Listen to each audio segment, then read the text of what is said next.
राजकारणात नेते घडवण्याची प्रक्रिया होती. आता नेते पळवावे लागतात. राजकारणात नेते घडवण्याची प्रक्रिया होती. आता नेते पळवावे लागतात भारतीय जनता पक्षाला. इतका मोठा आंतरराष्ट्रीय पक्ष, जगातला सगळ्यात मोठा पक्ष. मी लोकसभेला बोललो होतो की भारतीय जनता पक्षासारखा वांझोटा पक्ष देशाच्या राजकारणात नाही. ह्यांना राजकारणात पोरं होत नाहीत, त्याचं पाप आमच्यावर टाकतात आणि आमची राजकारणातली पोरं ते पळवतात.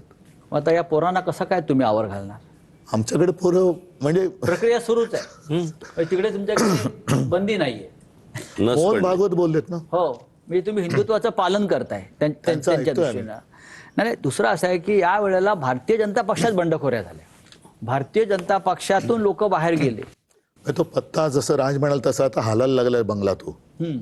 तो एक दिवस पत्त्याचा बंगला बेपत्ता होईल. प्रत्येक गोष्टीला अंत आहे. आपण जे म्हणालात की कोणी सत्तेचा अमरपट्टा घेऊन आलेलं नाही. उद्धव साहेब, लोकशाही देशात लोकशाही देश, लोकशाही आहे का? नाही, लोकशाही आहे ना, लोकांमध्ये आहे. ते मतपेटीत का दिसत नाही? त्याचं कारणच ते आहे ना. अनेक गोष्टी आहेत त्याच्यामध्ये. ईव्हीएम आहे पासून अनेक गोष्टी आहेत. तुम्ही अजूनही मानता ईव्हीएम मध्ये घोटाळा आहे? एक मिनिट, आता जिल्हा परिषदांच्या निवडणुका झाल्या तेलंगणा आणि पंजाबमध्ये.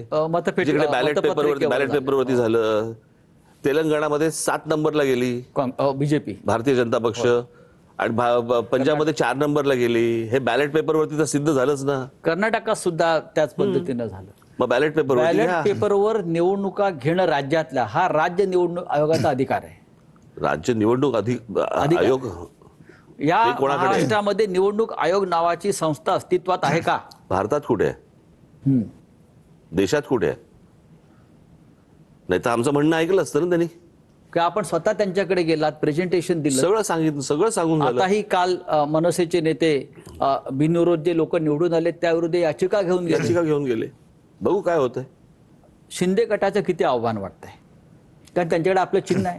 मी म्हटलं ना त्याला पूर्वी, म्हणजे बाळासाहेबांनी एक शब्द वापरला होता, तो आता मी काय वापरू इच्छित नाही, पण यूज अँड थ्रो. याच्यावरनं तो शब्दाचा अर्थ तुमच्या लक्षात आला असेल. पण ते बाळासाहेबांना शोभत होतं बोलायला. तसा त्यांचा तो उपयोग आहे. मुंबई बरोबर 29 महानगरपालिका आहेत आणि त्याही महत्वाची शहरं आपल्या या राज्यात अगदी चंद्रपूरपर्यंत आहेत. तुम्ही MMR रिजनचा उल्लेख करताय. पुणे, नाशिक, जळगाव, संभाजीनगर, जालना, परभणी, नागपूर, अमरावती, अकोला या सगळ्या महानगरपालिका मिळून महाराष्ट्र आहे. आपण मुंबईवर बोलतोय, पण ह्यांना तुम्ही काय सांगाल? ह्या ज्या उरलेल्या महानगरपालिका आहेत ती सुद्धा जनता आपल्याकडे पाहते आहे की आमच्याकडेही लक्ष द्या, आम्ही सुद्धा महाराष्ट्राचेच लोक आहोत. तुम्ही त्यांना काय आवाहन कराल? नाही, कसं आहे, आत्ताच्या या सगळ्या निवडणुकीची तुम्ही जर नीट महाराष्ट्र बघतोच आहे. ज्या प्रकारे आता ह्या निवडणुकीला वेडेपिसे होऊन ज्या लेवलला पैसे वाटले जात आहेत, आता ह्या क्षणाला तरी त्यांना तुम्ही आता काय पुरणार आहात संपूर्ण महाराष्ट्रभर? आत्ता नगरपालिका आणि बाकीच्या सगळ्या निवडणुका झाल्या त्यावेळेला काय थैमान घातला आपण बघितलं ना. हो, जाणार त्यांच्यापर्यंत, येऊच त्यांच्यापर्यंत, प्रश्न नाहीच आहे. महाराष्ट्रचा आहे तो. परंतु मला असं वाटतं की आत्ताची एकूण परिस्थिती पाहता जरा थोडीशी सावध पावलं टाकणं गरजेचं आहे. आणि त्या सावध पावलामध्ये पहिलं पाऊल मला असं वाटतं मुंबई आहे, ठाणा आहे.